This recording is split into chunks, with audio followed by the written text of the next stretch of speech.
मुझे जानकारी मिली है कि कांग्रेस के विधायक हेमंत कटारे जी के द्वारा ये जो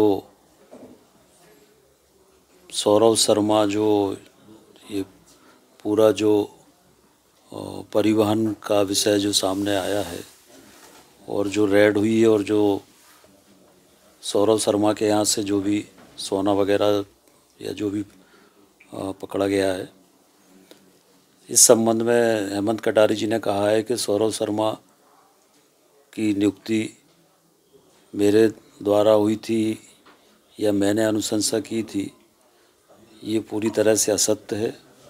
मैं पहले भी इस बात को कह चुका हूँ कि वो एक भी ऐसी नोट शीट दिखा दें कि जिसमें मैंने सौरव शर्मा की नियुक्ति की अनुशंसा की हो या अनुमोदन किया हो या सहानुभूतिपूर्वक विचार करने के लिए लिखा हो। मैंने कभी भी सौरव शर्मा की ना नियुक्ति की अनुशंसा की। एक सामान्य रूप से मंत्रियों के पास आवेदन आते हैं तो विभाग को भेज देते, पर नियुक्ति का अधिकार भी परिवहन मंत्री को नहीं होता, ये आयुक्त ट्रांसपोर्ट कमिश्नर को होता है। तो मेरे द्वारा ना कोई अनुशंसा की गई, ना कोई सहानुभूतिपूर्वक विचार करने के लिए लिखा गया, ना मेरे द्वारा कोई आदेश किया गया। हम सब जानते हैं, पूरा प्रदेश जानता है कि हेमंत कटारे मैनेज होके पत्रकार वार्ता करते हैं या मैनेज होके आरोप लगाते हैं। ये कोई एक मामला नहीं है, ये लगभग इनका हर दिन का काम है। विधानसभा में अगर हम देखें तो विधानसभा में ये प्रश्न लगाते हैं, ध्यानाकर्षण लगाते हैं और उसके बाद फिर मैनेज होके उसी के पक्ष में पत्र लिखते हैं, उसी के समर्थन में पत्र लिखते, उसके बाद उस बारे में नहीं बोलते, उसके बाद उसकी कार्रवाई के बारे में कभी नहीं बोलते। इसी तरह से पूर्व में सुधीर शर्मा जी के ऊपर इन्होंने आरोप लगाए और फिर बाद में मैनेज होके और स्वयं ने कहा कि आरोप गलत थे। तो हेमंत कटारे जी, पूरा प्रदेश जानता है कि मैनेज होकर पत्रकार वार्ताएं करते हैं। जब इस मामले में ये जो रेड हुई है, जब सारी जांच एजेंसियां जांच कर रही हैं, इनकम टैक्स भी जांच कर रहा है, ईडी भी जांच कर रही है, लोकायुक्त भी जांच कर रहा है, जब सारी जांच एजेंसियां जांच कर रही है तो क्या पत्रकार वार्ता करके जांच एजेंसियों को प्रभावित करने का प्रयास है? क्या जो असली आरोपी है उनको बचाने का प्रयास है? क्या उनको बचाने के लिए ये सारा जो मामला है वो डाइवर्ट करने का प्रयास हो रहा है? पर मैंने पहले भी कहा और आज फिर कह रहा हूँ कि जांच में सत्यता आएगी और जो भी आरोपी हैं वो सारे आरोपी, उन पर कार्रवाई सरकार करेगी।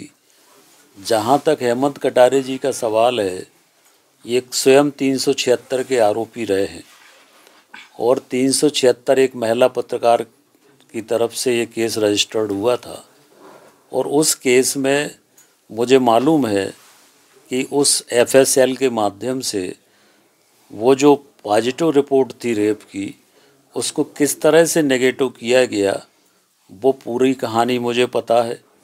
वो भी मैं सामने लाऊंगा कि कैसे वो नेगेटिव रिपोर्ट हुई। इसकी पुनः जांच के लिए भी मैं लिखूंगा। और हेमंत कटारे जी की भोपाल में आज अनेक प्रॉपर्टी हैं, अनेक संपत्ति हैं, ये कहाँ से आई?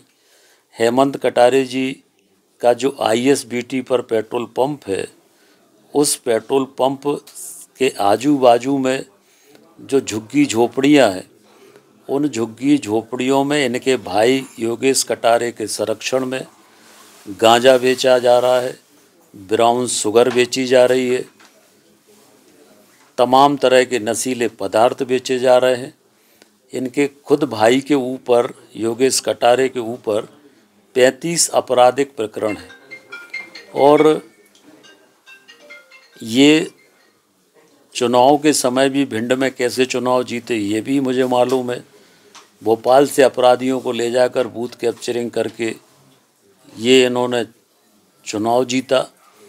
तो वो पूरे समय भोपाल में रहकर और मैनेज होकर इसी तरह से लोगों पर आरोप लगाते हैं, पर मैं उनको मैनेज करने वाला नहीं हूँ। मेरा राजनीतिक जीवन खुली किताब की तरह है। और उन्होंने कहा कि सौरभ शर्मा की नियुक्ति मालथौन चेक पोस्ट पर मेरे समय में हुई थी। मेरे समय में सौरभ शर्मा की न केवल मालथौन चेक पोस्ट, किसी भी चेक पोस्ट पर नियुक्ति नहीं हुई। मेरे समय में ऐसा परिवहन मंत्री था जिसने पूरे प्रदेश में चेक पोस्ट बंद कर दिए थे। तो उनको तो मेरी प्रशंसा करना चाहिए कि मैंने तो चेक पोस्ट बंद किए थे। तो वो तो उल्टा प्रशंसा करने की जगह आरोप लगा रहे हैं। तो ये सब किसके कहने पे कर रहे हैं, क्यों कर रहे हैं, ये सब जानते हैं। और ये पूरी तरह से एक असली आरोपियों को बचाने के लिए मामले को डाइवर्ट करने की कोशिश हो रही है। और हेमंत कटारे जी से मुझे प्रमाण पत्र लेने की ज़रूरत नहीं है। शायद उनको मेरे पारिवारिक इतिहास की जानकारी नहीं है, मेरी पैतृक संपत्ति की जानकारी शायद उनको नहीं है, और इसलिए उनने इस तरह की बात की। हमारे पिताजी ने 25 एकड़ ज़मीन जिसकी कीमत 500 करोड़ है मंदिर के लिए दान दी है। तो जिसके पिता 25 एकड़ मंदिर के लिए दान 500 करोड़ की ज़मीन दे रहे हैं, वो क्या ऐसे ये इस तरह की गंदगी करेगा क्या? तो ये पूरी तरह से मैनेज होकर ये पत्रकार वार्ता की है। हम इसकी खिलाफ मानहानि भी करेंगे। और ये क्यों हो रहा है, इसके पीछे कौन है, ये सबको मालूम है। और कैसे कैसे मैनेज होते हैं ये भी मुझे पता है। और इसमें भी कैसे मैनेज हुए वो भी मुझे पता है। और इसमें भी क्या मिला वो भी मुझे पता है। इन पे कुछ रोशनी डालना चाहेंगे इन चीज़ों पर? तो मैंने सब बता दिया, सारा स्पष्ट कर दिया। आपने कहा कि वो मैनेज होके कर रहे हैं। सब जानते हैं कहाँ से मैनेज। जो असली आरोपी हैं वो अपने बचने के रास्ते ढूंढ रहे हैं और जांच एजेंसियों को गुमराह करने की कोशिश करते हैं। अपने ऊपर आरोपों से बचने के लिए मामलों को प्रायोजित करने की कोशिश करते हैं। पर मैं कह रहा हूँ कि जब जांच हो रही है, जांच एजेंसियां क्या, उनका क्या काम है? उनका यही तो काम है कि सौरभ शर्मा की पोस्टिंग कब कब हुई, कहाँ कहाँ कब कब पोस्टिंग उनकी हुई। और मैं बता दूं कि जितनी भी उनकी पोस्टिंग हुई है वो सारी पोस्टिंग जो हुई है वो किस अवधि में हुई है वो भी सबको पता है, रिकॉर्ड है। मेरे समय मैंने किसी चेक पोस्ट पर सौरभ शर्मा की नियुक्ति नहीं की। वैसे इस मामले आने के बाद लगातार आपको टारगेट किया जा रहा है। पहले सेंट्रल उसमें आपकी प्रॉपर्टी की, भोपाल में प्रॉपर्टी को लेकर सवाल उठाए गए, अब ये प्रेस कॉन्फ्रेंस की गई, आपको टारगेट क्यों किया जा रहा है, क्या लगता है? देखिए, अब जैसे उसी विषय में कहा कि मेरा भोपाल में प्लाट है, अरे मैंने तो अपने एफिडेविट में दिया है उसको। तो इसमें नई बात क्या थी? मेरे अपने नाम से मैंने अपना जो चुनाव में शपथ पत्र दिया उसमें लिखा हुआ है। तो इसमें सनसनीखेज क्या था? ऐसी कौन सी चीज़ थी जो मैंने छुपाई थी? मैंने तो चेक से पेमेंट किया, चेक से पेमेंट करके अपने नाम से खरीदा, कोई बेनामी थोड़ी खरीदा। तो मैंने कौन सा गलत काम किया? तो उसमें कोशिश की गई कि किसी भी तरह से, कुल मिला के जो इसके असली आरोपी है वो असली आरोपी अपने बचाव के लिए ये तरह तरह के षड्यंत्र कर रहे हैं। ये कोई षड्यंत्र सफल नहीं होंगे। और जो आरोपी हैं वो आप देखेंगे कि सबके सामने वो आरोपी जल्दी आएंगे। Eklavya University Damoh will guide you towards a bright future. 28 acres of lush green campus, largest campus of Bundelkhand, experienced and dedicated faculty. 50 future-ready courses taught in 12 different schools, separate courts and ground for sport, fully equipped lab and workshop, safe and fully equipped separate hostel for girls.